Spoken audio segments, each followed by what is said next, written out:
In today's video, I'm going to teach you how to delete a section break in Google Docs. Now, if you've ever been stuck with pesky section breaks that interrupt the flow of your document, don't worry, you're not alone. Section breaks can be quite useful for formatting purposes, but when they're no longer needed, they can create awkward gaps, disrupting your document's layout. Fortunately, removing them is a straightforward process.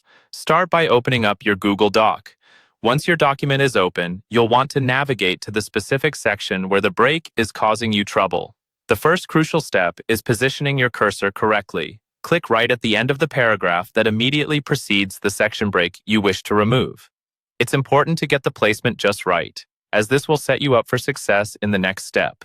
With your cursor in the right spot, you're ready to delete the break. If you're using a Windows computer or a Chromebook, this next part is simple. Just press the delete key. This key is usually located above the arrow keys. There's also an alternative. You can use Alt plus Delete to forward delete, which essentially acts the same way by eliminating the break ahead of your cursor. Now, if you are working on a Mac, the process varies slightly. Apple keyboards tend to combine the backspace and delete into one key, which can be a tad confusing. In this case, you'll want to use a combination of keys. Press Fn and delete together.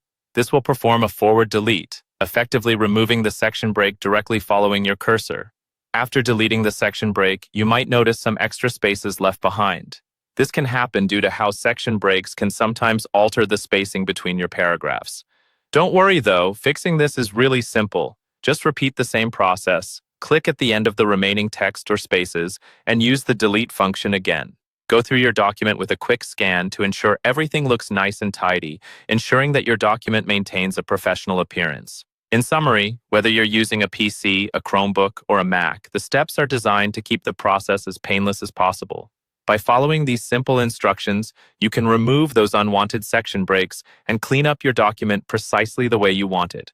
That's all there is to it. I hope you found this tutorial helpful and that your documents are now looking as seamless and professional as they should be. Thanks for watching, and be sure to subscribe for more easy-to-follow tech tips and tutorials.